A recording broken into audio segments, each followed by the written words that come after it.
Hey guys, this is Movieola Live. My name's Eileen, and I'm broadcasting to you not from our downtown Toronto studio like I'm so fond of saying. I'm in my very own backyard in cozy little Cabbagetown. I'm pretty excited because tomorrow, very early in the morning, I'm going to be flying to St. John's, Newfoundland, where the Juno Awards are taking place. Now, while I'm there, I'm going to be hunting down the East Coast filmmaking talents and finding out what I can. You can see that here I am wearing a t-shirt with a light jacket. See? But I just checked the forecast for St. John's, and I've never seen this symbol on the Weather Network's website. However, it appears that there is a whole week's worth of clouds with a mix of snow and rain. Now, I wish someone could explain that to me, and maybe when I get there, I'll find someone who can. Anyway, till then, see ya.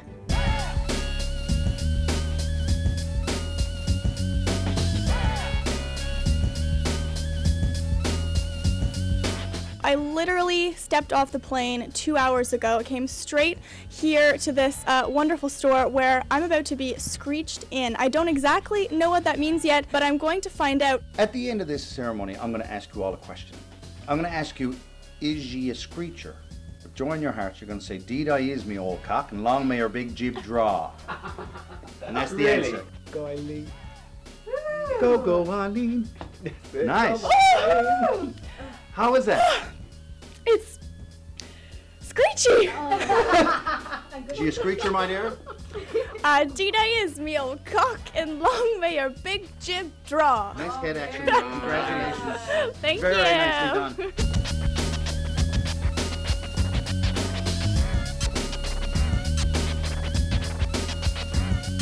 My name is R.N. Wagner. Well, I grew up here until I was 9 years old. In the distance here, my grandparents grew up on Hip Ditch Road. I guess when my dad got sick, we moved to the mainland, Milton, Ontario, and ended up in Niagara Falls for high school, back to Milton, then London, Ontario, and it was actually in London where I started doing spoken word poetry and showing people what I had to say and write. Casting my eyes across the now calm Atlantic Ocean. This time I'm the boss, I choose, I lose nothing but sleep as my eyes are hooked on the view, hooked on you and pierced wide open. I'm engraved to this rock as me mother's ashes help rock the ocean. Look to the sky, my son, its messages are posting, wisdom worth noting, as the marshmallows begin their roasting.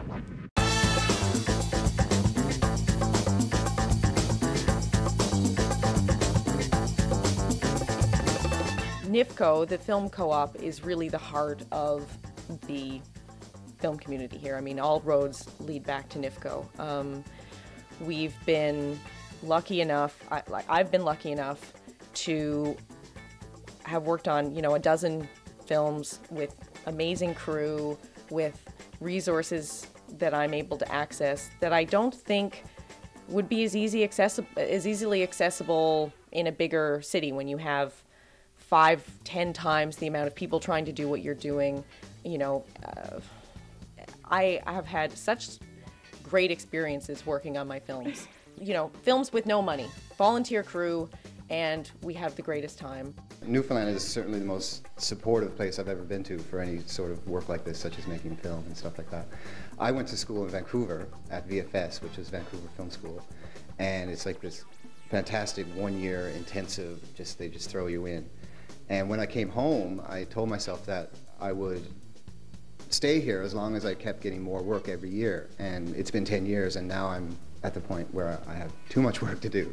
I've been here for a long time. When I was a teenager, watching artists struggle by with pennies to make their projects had a certain amount of romanticism to it. The truth is when you actually want to make art and live as an artist and you can be supported by your governments and by your towns and by your municipalities, it just makes life that little bit easier, and I think it makes art more successful. I think what's so great about the film community here is that it is small, and so the opportunities, if you work hard for them, are really accessible. You can, I've been here for 5 years, and I don't think I would be anywhere near as fortuitous if I was in a larger city. The support here is incredible. If you have an idea, all you need to do is start talking to people, and it will become, reality. St. John's it feels like a more successful, vibrant, supportive environment than it ever has before. So I really think it'll do nothing but add to where we are and where we're going.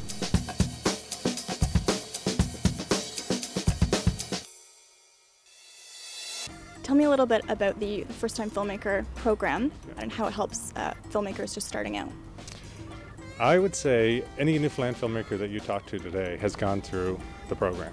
I've talked to many, and they've all said that. You're right. Yeah. There's a great program here through the Newfoundland Independent Filmmakers Cooperative, and they have a first-time filmmakers program. So I've been through that. I made a short film last spring. NIFCO has grown into a conglomerate in some ways. It still remains a cooperative, so I can go and make a film for nothing still, while also Republic of Doyle can come and post their productions here. You know, it's a world-class facility. This is an amazing program, and I've never heard of its equal anywhere else. Why do you think it started and thrives here in a place like St. John's? I think because Newfoundlanders are a bunch of storytellers. A mentor of mine who runs the First Time Filmmaker program, when I made my first film, we were running around this morning. I had to pick up props and stuff. I think we were just after picking up the gear, and there was something that she had left at her house. We went back there, and as we were on our way down, I could tell she was pretty jittery. So we were in a hurry. We were late to get back to set, and so Roger, the mentor, we're going down one of the steep hills, downtown St. John's, which are, you know, like this, and he starts pumping the brake. He's like, oh my God, the brakes are gone. And she just started looking at me. I just looked at her, and she just started freaking out. Oh, jeez, man! Holding on to it. I was like, oh, you know, it's all right. And I was terrified, but you know what? Those kinds of little pranks helped alleviate my stress, and that's kind of part of the fun and the collaboration, you know. So once she got those bit of nerves out of her, she was fine to be able to, you know, make her film, I guess. Get rid of the nerves altogether. Are there limitations to living here and working in the film industry? Well, I think things are changing here in St. John's. I mean, now that we have a national hit TV show like Republic of Doyle, I think a lot of people are turning to Newfoundland and saying, oh yeah, well, you know, we can produce national TV that, you know, attracts a large audience. But for me, like as a filmmaker, I mean, that's TV, but as a filmmaker, I think what's great about living in St. John's is that, you know, you're away from a lot of distractions in a lot of ways, and I think it allows to create and develop your own voice.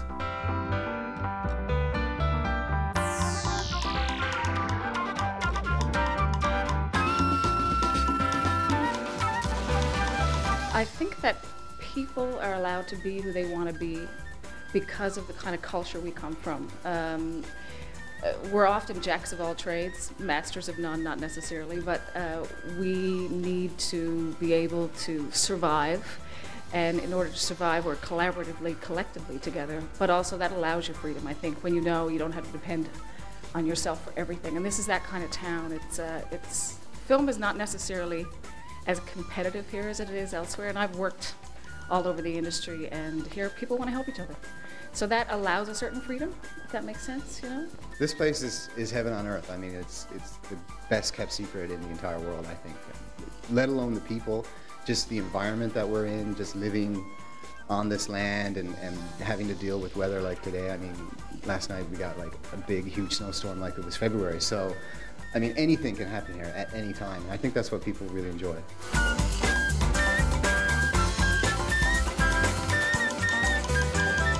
Someone who is an ambassador for the arts industry here and for Newfoundland in general, what would you want people to know, our Movieola viewers, about Newfoundland? This, I'd like to say it's a little secret of this country, but it's not a secret anymore with regards to the arts, music, theater, and now especially film with television shows and with a very strong independent industry here. This is a place where anyone, I went to university and did English and started late in life, but anyone at any point in their life, at any point of their learning, can jump in, can feel welcomed, and feel like they have the resources available to them to learn. It's easy to do what you want to do here, and there's a certain amount of infamy being a Newfoundlander, if that doesn't sound too egotistical. You can be who you want to be here, and it's a really great thing to want. Not at any point throughout any of the films that I made. And filmmaking can be a lonely process as a writer and a director because you have to spend a lot of time by yourself and thinking and solving problems. But at not one point during any of my filmmaking experience was I ever alone. And that's one of the most beautiful things about this province. Everybody is so committed and wants to be a part of the process, regardless of who's making the film. You know, they want people to share with them. You know, so it's highly infectious and highly supportive, and it's one of the most special, magical places to be able to make films, honestly. And it's doggone beautiful. So that's a constant inspiration. It's funny when I came in and we first started talking, and you were asking, oh, wanna get that?